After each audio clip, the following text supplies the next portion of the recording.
Proverbe chapitre 2, à partir du verset 1. Voici ce qui est écrit. Mon fils, si tu reçois mes paroles et si tu gardes avec toi mes préceptes, si tu rends ton oreille attentive à la sagesse et si tu inclines ton cœur à l'intelligence, oui, si tu appelles la sagesse et si tu élèves ta voix vers l'intelligence, si tu la cherches comme l'argent, si tu la poursuis comme un trésor, alors tu comprendras la crainte de l'Éternel et tu trouveras la connaissance de Dieu.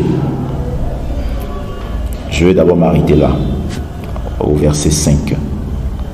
On se rend compte qu'ici, au verset 5, il y a une présentation que je pourrais dire une corollaire. Alors, tu comprendras la crainte de Dieu. C'est une conséquence. Tu comprendras la crainte de Dieu si tu te soumets à quel principe? Vous voyez, aujourd'hui, beaucoup de personnes vont vous dire, comme je l'expliquais tout à l'heure, qu'ils ont la crainte de Dieu. Ils sont les enfants de Dieu. Ils sont les fils de Dieu. Certaines personnes, pour se surévaluer un peu, ils vous diront quand même qu'ils sont des princes de Dieu, des princesses de Dieu. Oh, moi je suis le prince de Jésus-Christ, moi je suis la princesse de Jésus-Christ, parce que vraiment je suis son enfant, moi j'ai la crainte de Dieu. Mais en réalité, certaines personnes le disent, et beaucoup même le disent, pourtant, ils ne sont pas soumis à un certain nombre de principes. Parce qu'on ne se lève pas comme ça un matin et on allègue qu'on a la crainte de Dieu juste parce qu'on a fait un bon bout de temps dans les communautés. Juste parce qu'on a été baptisé dans l'eau. Juste parce qu'on parle en langue. Juste parce qu'on manifeste un don de l'esprit. Non. On dégage la crainte de Dieu si en amont on a exercé nos oreilles continuellement à l'écoute, à la réception de la parole. Je commence par là, verset 1. Si tu reçois mes paroles et si tu gardes avec toi mes préceptes. Bon, de façon triviale, quand on dit la parole, on va dire, bon, c'est les mêmes choses. Moi, on entend ça chaque jour, la parole. Mais écoutez-moi très bien maintenant. Je vais vous voyez que quand l'apôtre Paul s'exprime là-bas aux Thessaloniciens, il reconnaît quand même que vraiment, je loue beaucoup votre attitude. Parce que vous avez reçu notre parole non comme une parole légère. Vous nous avez d'abord nous-mêmes reçus comme il le faut. Et ensuite, vous avez reçu les paroles dont nous étions porteurs. Vous avez reconnu que nous avons été mandatés pour cela. Il y a donc des catégories de rebelles aujourd'hui qui vous laissent l'impression que la parole est en l'air. La parole ne vient pas en l'air. Elle passe par quelqu'un. C'est des personnes qui sont des porteurs de cette parole-là. À la base, tous, nous sommes des annonceurs de la bonne nouvelle. Mais il faut comprendre maintenant que selon un certain mécanisme que le Seigneur lui-même a établi, il y a des personnes qui sont là pour expliquer mieux en profondeur. Parce que tu peux annoncer que Jésus revient bientôt, mais tu n'arrives pas à expliquer à quelqu'un comment est-ce qu'il revient bientôt. C'est pour ça que là-bas, il fait une discrimination. Il parle d'abord du prophète et ensuite du juste. Parce que le juste annonce le retour du Seigneur. Mais il y a des mystères qu'il n'a pas. L'apôtre Paul pourra dire à ceux, à ceux à qui il écrivait que vous ne pouvez même pas vous imaginer la révélation que j'ai eue du mystère de Dieu. Et il m'a été fait la grâce de comprendre le projet caché de Dieu. Amen ou pas amen? Bon. Là, les gens vont raconter des élucubrations. On va venir vous dire des choses, mais il ne faut pas qu'on saute les étapes. Quand quelqu'un va te dire qu'il a la crainte de Dieu, maintenant regarde sa vie. Vois s'il est soumis à ce nombre de déterminants. S'il n'est pas soumis à ce nombre de déterminants, comprends qu'il te raconte des conneries. Tu ne peux pas dire que tu as la crainte de Dieu quand tu méprises l'ordre que Dieu a établi. Et il dira, si tu reçois mes paroles, parce que tu as reçu auparavant les soins qu'il a envoyés. Jésus-Christ, quand il a envoyé ses 12 apôtres, il dira, quand vous entrez quelque part, si on vous reçoit, alors dites que la paix de Dieu soit dans cette maison. Si on ne vous reçoit pas, que votre paix parte avec vous.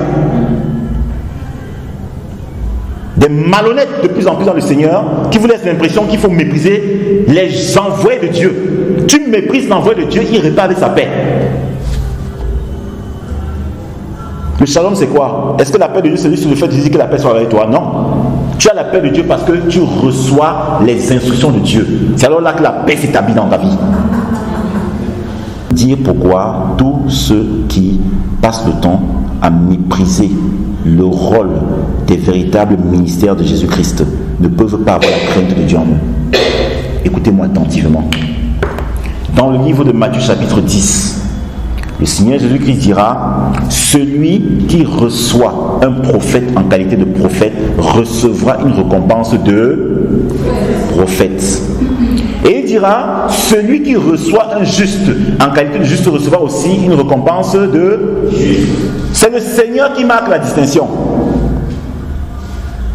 On vous dit aujourd'hui qu'en réalité, on est venu pervertir la chose de Dieu et il y a des gens qui estiment qu'ils sont au-dessus d'autres. Mais ce n'est pas nous qui avons dit ça. Par rapport à la fonction, Jésus savait qu'il a des choses, des capacités qu'il a mis dans certaines personnes pour un rôle précis. Et c'est lui qui dit que si tu reçois un prophète, c'est-à-dire quand le prophète vient vers toi et t'annonce la parole du Seigneur, bien sûr nous avons la grâce d'être en phase ou bien d'avoir reçu de façon physique la parole prophétique dans la Bible. Maintenant, la plus grande difficulté réside dans l'explication.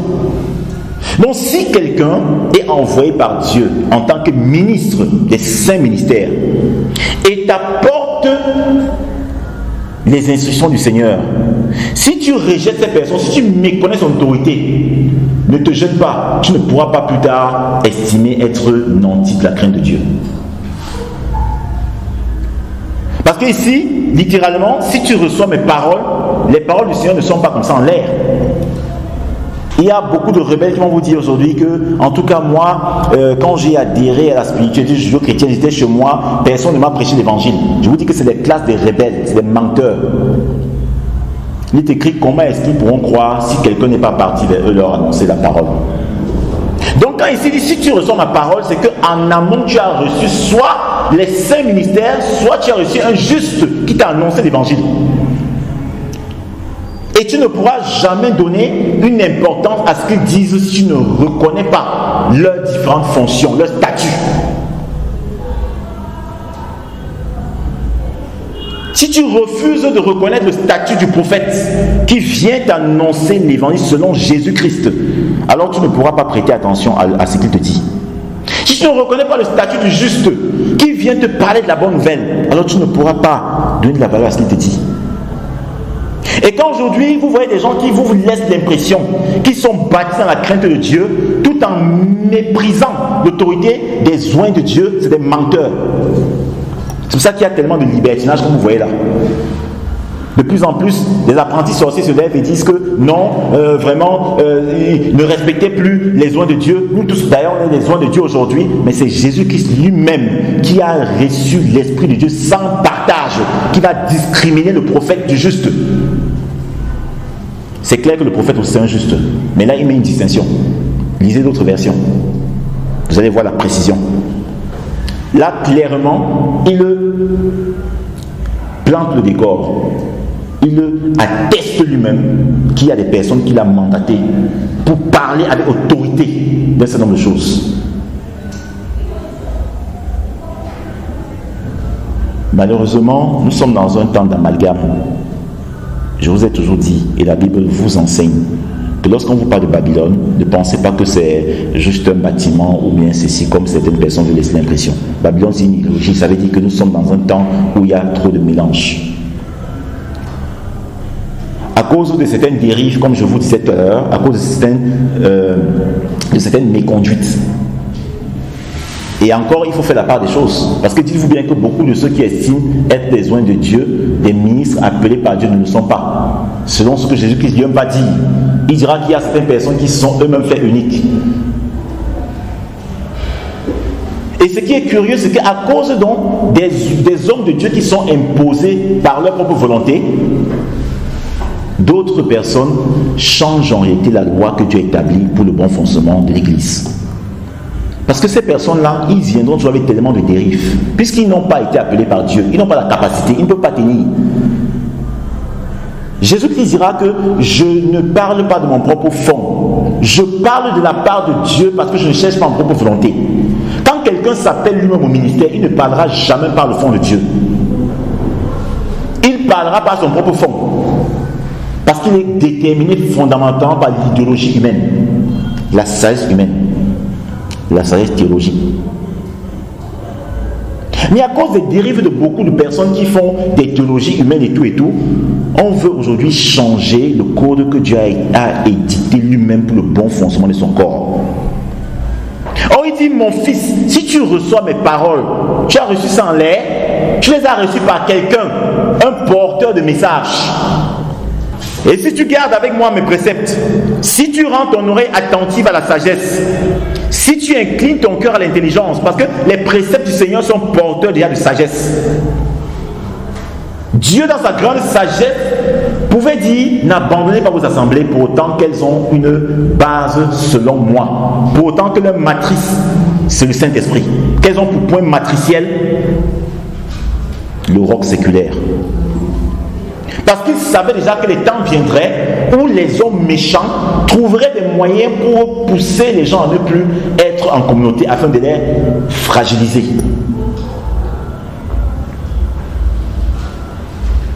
Et les rebelles prennent plaisir à ça tout en estimant être quand même en phase avec le programme de Jésus-Christ. Vous voyez, non?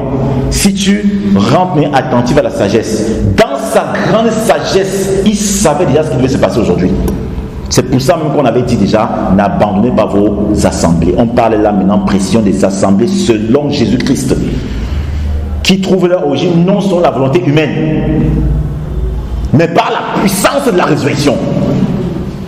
Et il y a aussi des mal intentionnés qui vont vous laisser l'impression que quand ils sont dans une assemblée qui n'est pas parfaite, c'est que cette assemblée-là n'a pas une origine divine. Je ne sais pas s'il y a une œuvre que Dieu fait par les hommes qui est restituée dans l'intégralité. Parce que la nature charnelle est du corps souvent la chose de Dieu.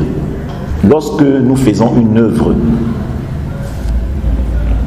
établie par le Seigneur, lorsque nous sommes des gestionnaires de son œuvre, ce n'est pas à dire que parfois on ne commet pas des erreurs. Vous-même qui travaillez souvent, vous avez beau avoir cette capacité, mais il arrive souvent que vous faites des erreurs. Il y a donc maintenant certaines mal intentionnées qui s'appuient souvent sur des erreurs pour déconstruire ce que le Seigneur a établi. Je ne parle pas là maintenant des hérésies qui sont constamment produites par des ministères. Je parle des erreurs. C'est vrai que des erreurs répétées peuvent constituer des hérésies. Mais lorsqu'on commet des erreurs avec le temps, quand on est en face avec le Seigneur, on se rend compte qu'on a commis des erreurs et on revient sur ce qu'on a dit, on demande pardon. Oui, si tu appelles la sagesse et si tu élèves ta voix avec l'intelligence, si tu la cherches comme l'argent, si tu la poursuis comme un trésor, alors tu comprendras la crainte de l'Éternel. Beaucoup de personnes poursuivent dans la sagesse là comme de l'argent. C'est avoir le comportement de beaucoup de chrétiens aujourd'hui. Certains vont prendre des prétextes. Non, je travaille trop, je fais ceci, je fais cela. Je vous dis ça depuis hier. Je suis trop occupé. Le Seigneur savait qu'il y a des gens qui ne cherchent pas sa sagesse comme ils cherchent l'argent. Il savait ça. Je vous ai dit depuis hier, c'est l'heure où chacun va vraiment se voir tel qu'il est. On va arrêter vraiment de tromper Dieu, de tromper notre conscience. Ils veulent nous dire quoi? Les gens veulent nous dire quoi aujourd'hui? Que Dieu c'est un menteur? C'est pour ça que beaucoup n'ont pas la crainte de Dieu, mes chers amis.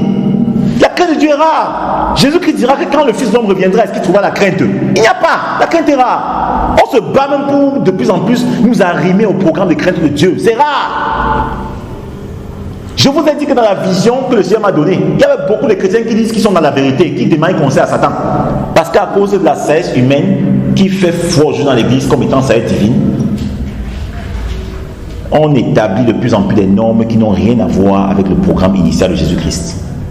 Et le Seigneur reconnaissait, il savait que beaucoup là ne le cherchent pas comme ils cherchent l'argent dans le monde là. Il ne s'est pas limité à l'argent, parce qu'il sait qu'il y a aussi d'autres formes de trésors. Donc, beaucoup ne cherchent pas Dieu comme ils cherchent et comme ils sont engagés dans leur propre projet. Vous allez voir des gens qui vont parfois dormir tard, ils n'arrivent pas à dormir tout le temps, ils dorment, ils ont très peu de temps pour dormir. Parfois vous allez dire, waouh, oh, ces personnes-là vraiment sont des travailleurs. Mais quand vous regardez dans le fond, je parle à des chrétiens, vous vous rendez compte qu'ils s'épuisent comme ça et ils se donnent beaucoup plus dans les activités qui n'ont rien à voir forcément avec le Seigneur d'abord. Mais quand vous allez demander de consacrer même parfois seulement 4 à 6 heures de temps en semaine pour être d'abord en communauté, tout en sachant que c'est le point de base pour consacrer maintenant leur vie tout entière à Jésus-Christ, ils vont estimer que c'est trop de temps. Quand je vois parfois certains de vous qui viennent tout le temps en retard, quand un enseignement a commencé avec la ferme, moi je comprends que vous ne savez pas encore ce que vous voulez. Il faut que je sois très cru avec vous maintenant comme ça, de plus en plus. Vous ne savez pas ce que vous voulez. Ce n'est pas moi, le petit Yann, qui suis en train de vous dire ça. C'est la fête qui crie. Si tu t'appliques à chercher Dieu comme tu cherches l'argent, tu connaîtras la crainte. Donc si tu ne le fais pas, c'est que tu n'as pas la crainte, c'est tout. Mais moi je suis dépassé. Nous autres aussi on a des choses qu'on fait. Je pouvais dire certaines personnes hier. Ce n'est pas qu'on est déjà arrivé, hein. Mais nous essayons de donner une certaine valeur à la chose de Dieu. Vous imaginez, parfois j'ai des choses importantes dans le monde à faire. Je me consacre à faire d'abord la chose de Dieu. C'est la magie qu'on voit de plus en plus aujourd'hui. Je pouvais vous dire hier, quand je travaillais dans une entreprise La Place, et il y a parmi vous des gens qui me connaissaient, toi, je faisais la chose de Dieu comme ça, je finissais à 22h, comme vous voyez, tout mouillé, tout fatigué, pour partir travailler la nuit. Bon, j'avoue qu'il y a des gens qui le font, parce que même dans la chose de Dieu, ils cherchent une sainte gloire. Hein. Mais je ne faisais pas partie de cela. Hein. C'est parce que la chose de Dieu, quand on dit, mais ne savez-vous pas qu'il est écrit que le zèle de la maison de mon Père me dévore. Tandis que je veux vraiment plus donner la priorité à un certain nombre de choses, à cause de ce zèle qui est boulonnant en moi, je me consacre d'abord sur la priorité. Et le Seigneur pourra dire, vous ne prospérez pas dans votre propre chose parce que vous avez délaissé la maison de votre Père. Regardez un peu l'énergie que nous avons souvent. Comment nous cristallisons parfois nos énergies sur nos propres activités. On le taxe, ça nous prend. Et cette histoire même, je m'oppose viscéralement à cette nouvelle forme d'enseignement. Je m'oppose de tout mon être et je laisse que le lion de la tribu de Juda soit devant moi. Tous ceux qui veulent de l'enlèvement aujourd'hui ne pourront jamais être en train d'aller sur cet enseignement-là. Regardez ce que c'est en train de faire dans l'église aujourd'hui. N'avez-vous pas constaté qu'il y avait des gens qui étaient dans des soi-disant bâtiments qui étaient beaucoup plus élevés dans le Seigneur que ceux qui sont dans la vérité aujourd'hui? Le mensonge des gens qui sont dans la vérité aujourd'hui, c'est de venir voir. Parce qu'on nous a tellement appris cette liberté qui fait le libertinat. Combien de personnes sont parfois attristées quand ils se rendent compte qu'ils ont menti? Et le mensonge, ce n'est pas le fait de dire comme ça que j'ai menti. Hein. Il y a des demi-vérités, il y a un ensemble. Parfois, on cache un peu certaines choses-là. On ment tellement. Est-ce que les gens sont comme parfois attristés de ça? Ouais, Seigneur, j'ai menti. Ouais, ça c'est même quoi ça? Parfois, on va dire, bon, Seigneur, j'ai menti. Après, on a oublié. Après, on s'y retrouve encore. On s'y retrouve encore. On s'y retrouve encore. J'ai entendu une femme un jour, pendant qu'on était en pleine réunion, reprendre une autre personne avec qui on était, parce que cette personne a estimé qu'elle ne pouvait pas commencer à prier avec nous sans pourtant confesser le mensonge qu'elle avait tenu ce jour-là. La personne lui a dit que, mais, donc depuis qu'on enseigne là, tu ne comprends pas. Vous êtes encore à ce niveau-ci. On nous enseigne quoi? L'Esprit de Dieu lui-même nous enseigne. Donc si tu as péché, pas régler ça avec Dieu dans le secret. Voilà les chrétiens de la vérité. C'est eux qui sont très forts là aujourd'hui dehors. Les méchantes personnes. Mais à la base, ce sont tous méchants, n'est-ce pas? Mais le Seigneur est touché par celui qui reconnaît qu'il est méchant et qui s'engage à sortir peu à peu de cette méchanceté. Est-ce qu'il va s'engager à sortir par ses propres moyens? Non. C'est parce qu'il va prêter l'oreille à la vérité. Parce que nous connaîtrons la vérité et la vérité nous affranchira. Et écoutez-moi, je ne veux pas parler de cette vérité qui est présentée sur les différents systèmes de valeurs aujourd'hui. Tout le monde dit ça.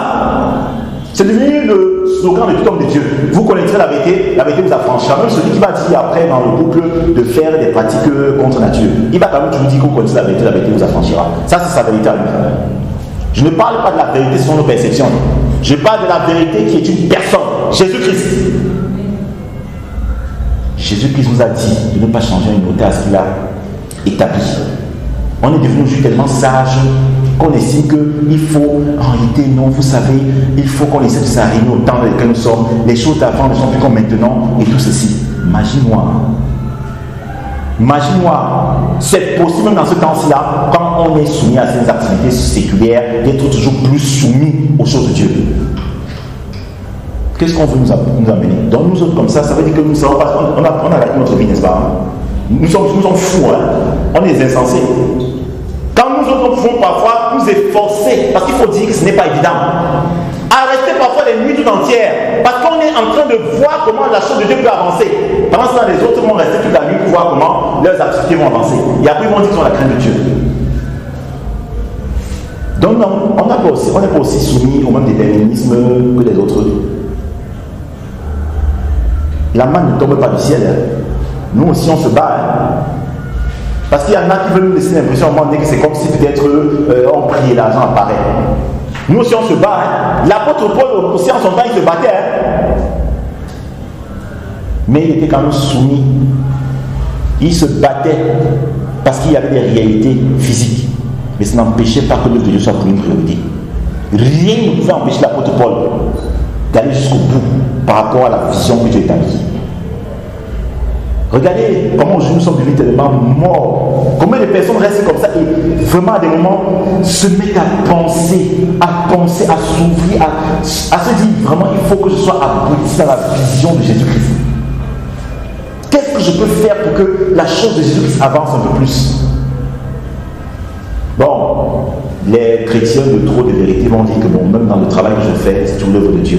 Donc si je me focalise uniquement à penser comment je vais faire pour avoir plus d'argent, c'est l'œuvre de Dieu que je suis en train de faire. On applaudit. L'apôtre Paul dira, vous êtes devenus tellement sages. Pendant que nous sommes des rêveux, nous sommes des délaissés, nous sommes conditionnés et nous sommes beaucoup plus préoccupés par la chose de Dieu qui nous coûte beaucoup. Vous avez estimé que nous perdons du temps et vous avez estimé que vous êtes plus avisés que nous. Puissiez-vous donc régner maintenant. Puissiez-vous donc développer vos stratégies, prospérer. Le temps viendra, nous aussi on va prospérer. Et ce temps-là, il n'y aura que des pleurs pour vous. Jusqu'à quand on va être dans cette léthargie-là? Combien d'entre vous, par leur vie comme ça, là, attirent les gens au Seigneur? Vous voulez qu'on vous manque de pourquoi? Vous êtes des morts vivants. Sérieusement, vous pensez que ça me fait plaisir que d'être tout le temps en train de me battre? Certes, je me perfectionne aussi comme vous. Mais mon fruit, pour moi, vous me connaissez pour la plupart, vous me connaissez depuis beaucoup d'années. Vous savez, au-delà de ce que je vous dis, vous connaissez l'homme tel qu'il est. Je ne suis pas là pour vous encadrer parce que je veux premièrement bénéficier d'un fruit sur le monde. Moi, ma grande fierté serait de voir les gens réellement bâtis. Et Dieu seul sait comment c'est rare. Il y a des gens qui remplissent ces communautés aujourd'hui, mais en fait, ils n'ont rien à foutre avec le travail intérieur. C'est même pour ça que vous avez vu beaucoup même sont partis et beaucoup continuent de partir. Ça ne les importe pas le travail intérieur. Mais quand même tout le temps on va prier, Seigneur, révèle-moi la vérité. Seigneur, révèle-moi la vérité. Seigneur, je ne veux pas être dans la confusion. Seigneur, je ne veux pas être dans la confusion. Mais tu pries quoi? Tu pries quoi quand tu ne veux pas? On dit, si tu cherches comme l'argent, alors le Seigneur pourra t'aimer. Mais si tu ne cherches pas comme l'argent, ne prie pas aussi que le Seigneur te sorte de la confusion. Mes chers amis, les temps nous sommes à la fin. Les temps sont presque accomplis. Mais c'est incroyable ce qui se passe dans les communautés chrétiennes aujourd'hui. Hein. Les gens vivent Dieu à leur rythme. Chacun se donne son timing et son tempo. Parfois, vous allez vous évertuer comme ça, pousser les gens dans des retraites, dans ceci, pour que le temps qu'on peut utiliser pour faire autre chose, qui peut parfois ne pas être trop mauvais, mais qui est lié à la connaissance du bien et du mal, le temps là qu'on peut faire, qu'on se retrouve un peu plus ensemble pour vraiment dans ces temps difficiles, nous fortifier dans le temps du Seigneur. Il y en a quand même quelques égarés qui vont trouver que c'est un problème. Ah Seigneur, défends-moi contre la sorcellerie. Seigneur, protège-moi. Détruis dans ma famille les autres de la sorcellerie. Et tu veux qu'ils détruisent les autres de la sorcellerie? Mais pourtant, il dit, tu ne cherches pas comment chercher l'argent. Tu ne cherches pas comme tu suis tes propres projets. Tu ne cherches pas comme tu peux aimer une personne selon l'amour filial. Tu ne cherches pas comme ça. Mais on veut seulement aujourd'hui les prières mystiques, les prières alchimiques. Tu ne fais pas ce qu'il faut, mais tu veux seulement que le Seigneur produise l'alchimie. Et c'est écrit. On dit que le Seigneur tient en réserve le salut pour les hommes droits et un bouclier pour ceux qui marchent dans l'intégrité. C'est pas parce qu'on commence à faire des prières de combat et qu'on s'agit que automatiquement le bouclier vient nous environner. C'est faux. Si Si la vie que nous menons tous les jours n'est pas une vie d'intégrité, on aura beau crier Seigneur, je suis plus que vainqueur, les armes avec lesquelles nous combattons ne sont pas charnelles, je m'oppose à toi, et ça ne change rien. Et pourquoi est-ce que le Seigneur veut nous communiquer sa sagesse? Pourquoi il aimerait qu'on soit soumis à ces principes-là? Pourquoi il aimerait qu'on soit soumis à cet ordre-là? Parce qu'en réalité, le Seigneur connaît tous les pièges qu'il y a dans le siècle présent. Ce Oulam Azé est un monde perverti, mes chers frères. C'est tellement perverti. On ne peut pas s'en sortir de ce siècle-ci-là sans la sagesse suprême du Seigneur. On ne peut pas. Voici pourquoi il aimerait donc que nous soyons soumis à cet ordre-là. Parce qu'en réalité, il aimerait nous délivrer de la voie du mal et de l'homme qui tient les discours pervers. Verset 12. Vous savez ce que pervers veut dire en hébreu? Pervers veut dire être entêté dans l'erreur. Oh, vraiment, non, Babylone, vraiment, il est écrit, non, ne respectez plus les dons, nous sommes tous les hommes de Dieu, non, voilà, non, vous n'êtes pas obligé d'aller à l'assemblée, parce que vraiment, c'est dans le cœur, la foi, c'est dans le cœur. D'ailleurs, même dans la fin des temps, on rentre dans les maisons, ils n'ont même rien compris. Quand on dit dans la maison, c'est tout des assemblées. Quand on dit qu'on rentre dans la maison, c'est juste parce que ceux qui veulent vraiment garder la vérité, pas selon les représentations d'un homme, vont être obligés de quitter parce que ce sera plus possible même de se réunir. Ici, on va vous dire au moment donné que si vous ne parlez pas la même théologie que nous, vraiment, on ne veut pas vous. C'est les barbares déguisés en chrétiens. Comme il y en a tellement aujourd'hui. Les barbares déguisés en disciples de la vérité. Mais le Seigneur n'aimerait pas justement qu'on tombe dans le piège de cette entité. Voilà pourquoi il nous demande de le chercher comme on cherche de l'argent. Il parle par la suite des apostates qui sont aussi des hommes qui tiennent des discours malsains, des discours pervers. Parce que même les apostates, en fonction de leur système judéo-chrétien déformé, vont vous dire des choses qui vous égarent. Et Dieu seul sait à quel point c'est difficile de pouvoir reconnaître une personne qui est réellement nantie la crainte de Dieu, un apostate. Vous avez l'impression que c'est facile. Nous avons l'impression que c'est facile. Ce n'est pas facile. Continuez de pouvoir voir les choses avec les représentations pentecôtistes, vous allez être surpris. L'apostasie, c'est quelque chose de terrible. On peut manifester tellement de dons, on peut enseigner bien, on peut faire l'œuvre de Dieu, on peut être agité, on peut faire ça, mais être apostate. Et le Seigneur nous dit que dans ces temps difficiles, la seule façon pour vous d'être à l'abri, d'être dévoyé complètement du discours pervers, du discours de l'entêté, c'est de me chercher comme on cherche l'argent. C'est très fort. Ça veut dire que si tu le cherches, mais pas comme tu cherches ton argent là, non, tu ne pourras pas. Ne te gêne pas. Tu ne pourras jamais discriminer l'apostate du véritable fils du royaume de Dieu, des cieux. Avec tous ces enseignements-là, pour certaines personnes, on dit voilà le New Age, le Kingdom Now. Vous voyez qu'il y a aujourd'hui d'aucuns qui transposent la foi avec la visualisation. Mais si vous n'êtes pas éclairé, vous n'allez jamais savoir ça. Même parmi ceux qui disent sur la vérité, ils confondent la visualisation avec la foi. Moi, j'ai fait une communauté. Il y avait des égarés qui ne veulent pas changer. On était tous égarés, mais au moins, il y avait certaines personnes qui voulaient un peu changer.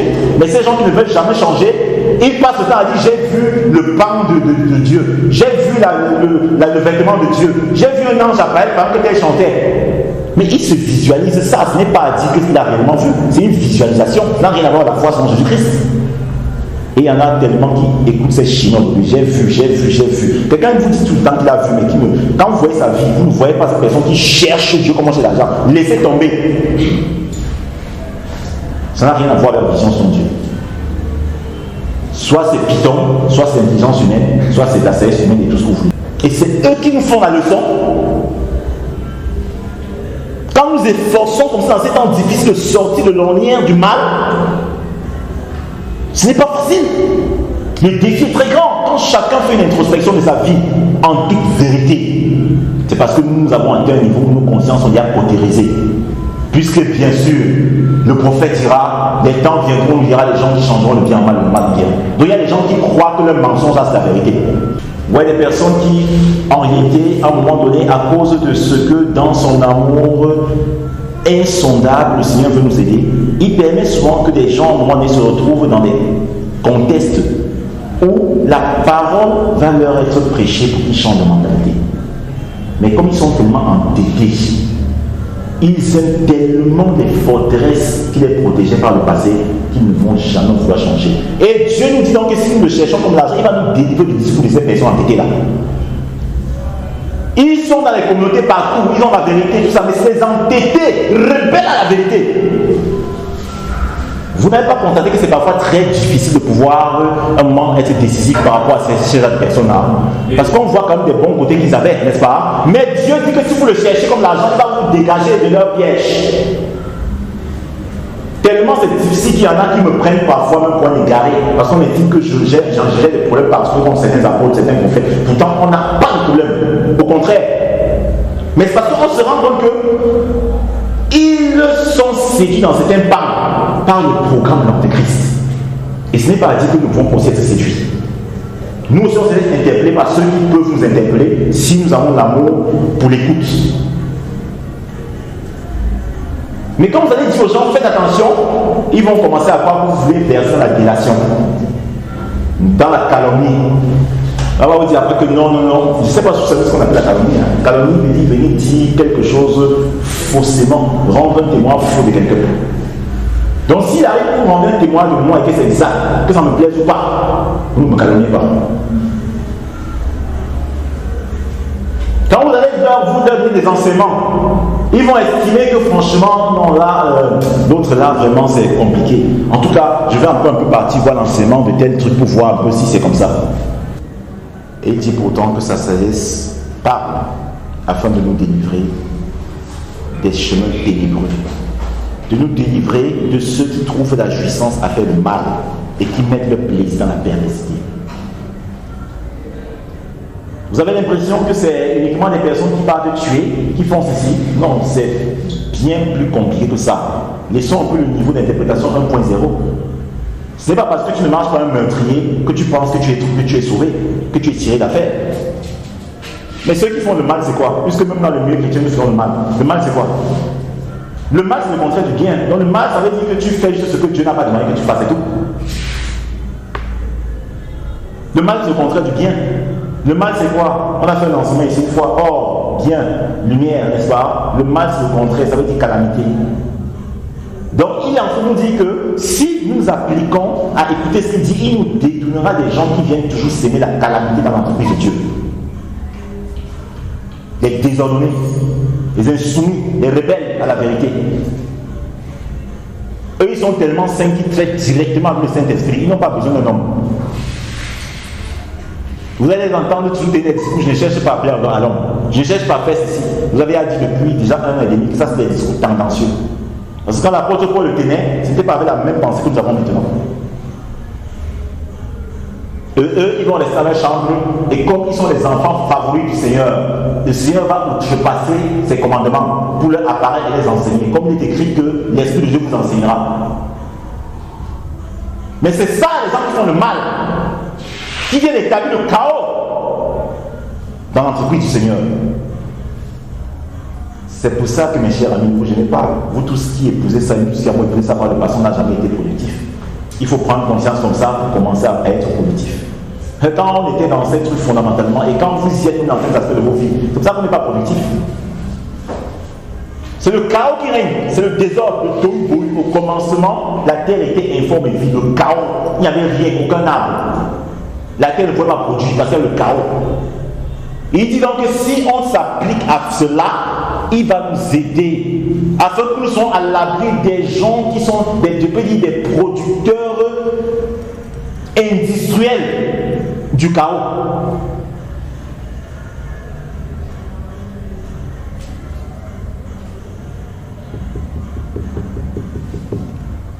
Et il dira que si nous appliquons notre oreille à cette sagesse, il va nous délivrer de la femme étrangère. De l'étranger qui emploie les paroles poussiéreuses. Vous voyez, les paroles poussiéreuses. Babylone t'enseigne. C'est tellement plaisant parce que ça vient retrouver la rébellion que tu as eu dans ton cœur. Et ça te berce.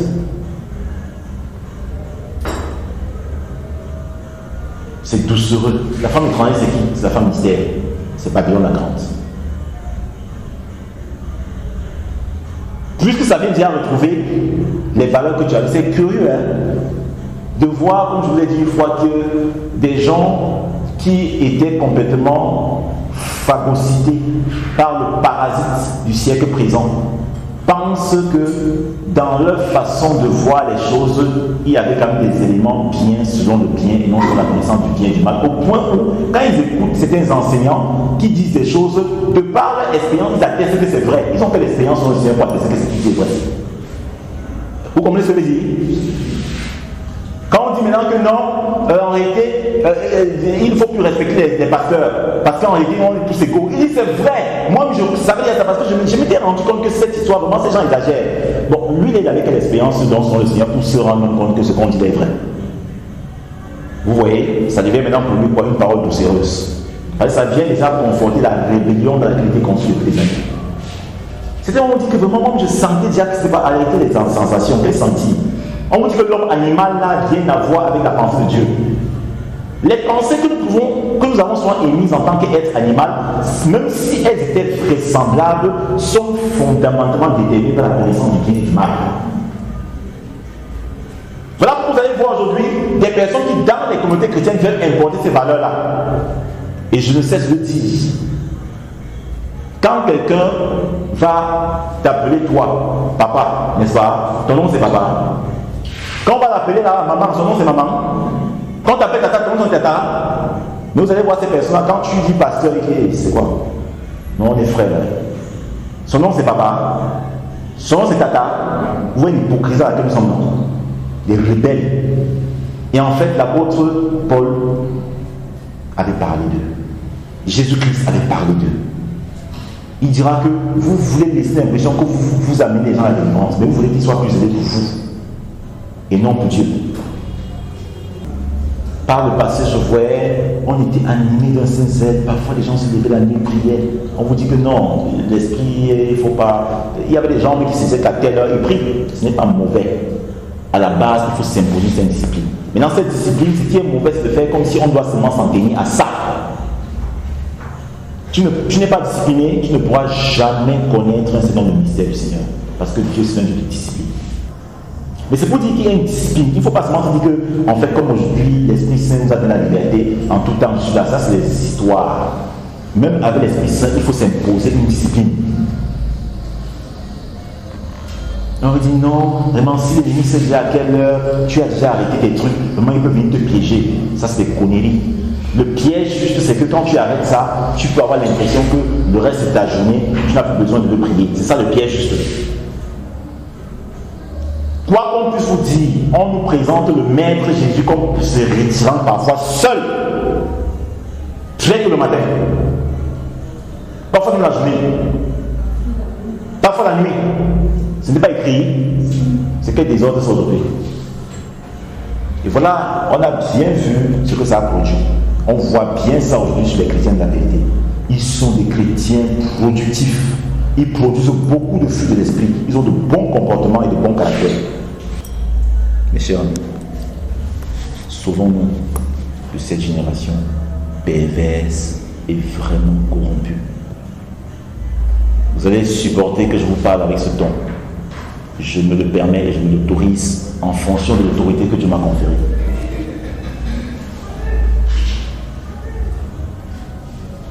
Il le faut. Pas parce que je suis parfait. Mais si vous ne voulez pas que cette autorité agisse sur vous, alors anéantissez complètement les saints ministères. Comme beaucoup veulent et cessez à le faire aujourd'hui. L'apôtre Paul dira aux Corinthiens, je vous parle depuis, vous ne comprenez pas. J'ai été doux avec vous. Je vous ai tellement parlé, vous ne devez pas comprendre. Mais je viendrai donc prochainement, non plus avec la douceur, mais avec le bâton.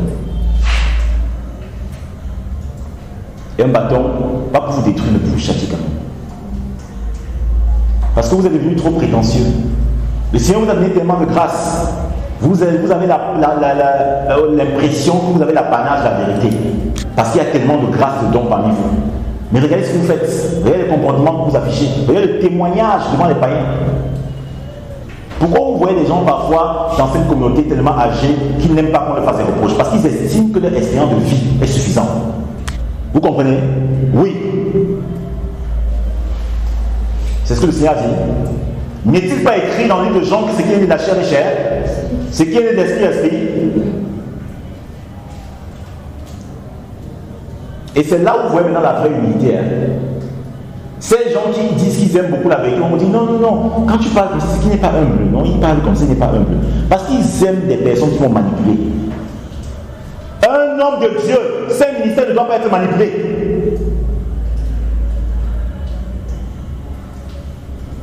Après on va dire non, l'homme de Dieu là je l'aime parce que vraiment il est trop humble. Vraiment, non, il est humble, c'est un frère. C'est un frère, il est humble, il n'aime même pas les titres. C'est un frère. Bien sûr, si tu es un simple frère, ta parole vaut la sienne. Même Jésus n'a pas fait ça. On dit bien, on voit bien qu'il présente d'abord le prophète. Continuez de croire aux hérésies. Parce que je suis bien conscient qu'il y a deux choses qu'elles peuvent produire en fonction de la disposition de chacun de vous. Si vous êtes bien disposé, vous allez prendre ça comme une bonne réprimande, selon que le roi Salomon pourra dire, mon fils, ne t'oppose pas l'argument de ton père. Parce qu'il n'y a que les insensés qui s'opposent au argument de Dieu.